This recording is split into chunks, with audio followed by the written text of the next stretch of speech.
Père et du Fils et du Saint-Esprit, ainsi soit-il. Mes bien chers frères, c'est avec une grande joie que je continue d'égrener ce soir avec vous le rosaire des fêtes de Marie. Marie auxiliatrice, ou Marie secours des chrétiens, est un des vocables les plus antiques sous lesquels les fidèles vénèrent la Vierge Marie, Mère de Dieu. Chère à la piété chrétienne qu'il adopta à la suite de Saint Jean Chrysostome et de plusieurs autres pères de l'Église, ce titre marial connut une popularité plus grande encore après la victoire de Lépante en 1571, victoire que le pape Saint Pie V attribua à l'intercession de Notre-Dame, touchée par la prière du rosaire.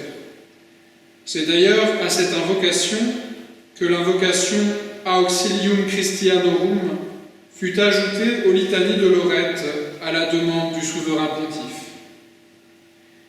Mais la fête dont nous parlons ce soir, en l'honneur de Marie Auxiliatrice, a été instituée par le pape Pie VII, de glorieuse mémoire, en action de grâce pour son retour à Rome après sa captivité et son exil. À la demande du souverain pontife, cette fête a pour fin d'honorer la Mère de Dieu sous le titre de Secours des chrétiens, appellation méritée par les innombrables faveurs que cette toute-puissante auxiliatrice n'a cessé de répandre sur la chrétienté. C'est donc dans des circonstances dramatiques que fut instituée par Pie VII la fête liturgique de Marie Auxiliatrice. Arrêté par Napoléon en 1808 et retenu prisonnier, d'abord à Grenoble, puis à Fontainebleau, le pape captif ne se laissa pourtant pas impressionner par l'empereur, et sa fermeté lui valut un immense prestige dans toute l'Europe, non seulement catholique, mais même protestante et orthodoxe.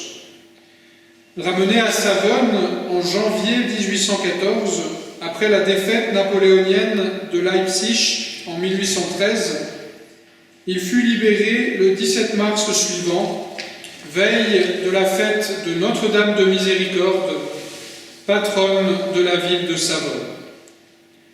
Le retour à Rome du souverain pontife fut un triomphe. Accueilli partout avec enthousiasme, le vénérable vieillard, il était alors âgé de 72 ans, attribua sa libération personnelle et cette grande victoire de l'Église à l'intercession de la très sainte Vierge Marie. Rentré à Rome le 24 mai 1814, où il fut reçu dans une grande liesse, il étendit le 18 septembre suivant, dans une première marque de reconnaissance mariale, la fête de Notre-Dame des Sept Douleurs à l'Église universelle. Lorsque Napoléon s'évada de l'île d'Elbe et que de nouveau furent envahis les États pontificaux, Pie VII dut une fois encore s'exiler à Savone. Ce n'est qu'après la défaite de Waterloo que le pape put enfin rentrer définitivement à Rome. Pour marquer à nouveau sa reconnaissance envers Dieu et la très sainte Vierge, le souverain pontife institua la fête universelle de Marie Auxiliatrice, choisissant la date du 24 mai en souvenir de son premier retour d'exil à Rome. Dès lors, la dévotion envers Marie Auxiliatrice se répandit dans tout le monde catholique. En Italie, elle fut particulièrement diffusée par un des plus aimables fils de saint François de Sales, saint Jean Bosco, qui avait pour elle l'amour le plus tendre et une confiance sans borne dans son intercession. Fondateur des Salésiens, il construisit à Turin, en 1865, une grande basilique en son honneur et plaça la congrégation féminine qu'il fonda, les filles de Marie Auxiliatrice, sous sa protection. La Sainte Église, en encourageant la dévotion à Marie Auxiliatrice, souligne deux aspects de son rôle maternel. Elle exerce d'abord cette maternité envers chacun de ses enfants, en nous assistant dans la lutte contre la tentation et le péché. Mais cette maternité s'étend aussi aux sociétés qui l'invoquent avec confiance, à qui Marie porte infailliblement secours dans les épreuves.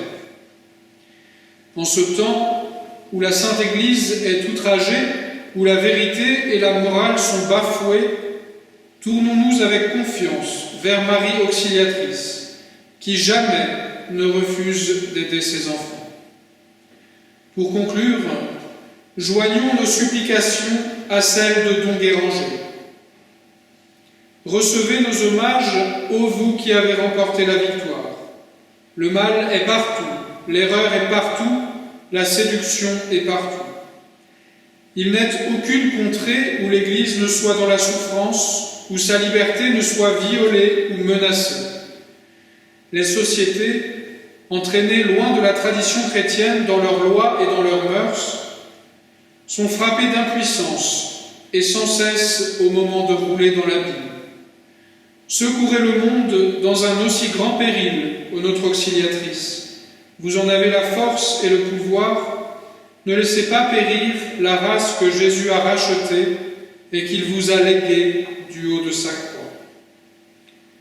Ô Marie, secours des chrétiens, vous êtes l'espoir de nos âmes, et nos âmes sont menacées par le même ennemi qui s'attaque aux sociétés humaines.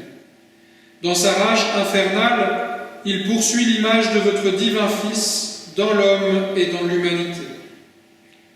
Vous avez, ô Marie, remporté d'éclatants triomphes pour le salut de vos enfants. Ne vous lassez pas, nous vous en supplions, d'être secourables pour les pauvres pécheurs. Fin de citation. Ô vous, notre Mère bénie, notre Reine et notre avocate, vous qui avez écrasé la tête de l'ennemi depuis le premier instant de votre conception, ô vous, notre toute-puissante auxiliatrice, soyez notre secours dans les épreuves. Ne nous abandonnez pas, c'est en vous que nous mettons toute notre confiance, ainsi soit-il. Au nom du Père et du Fils et du Saint-Esprit, ainsi soit-il.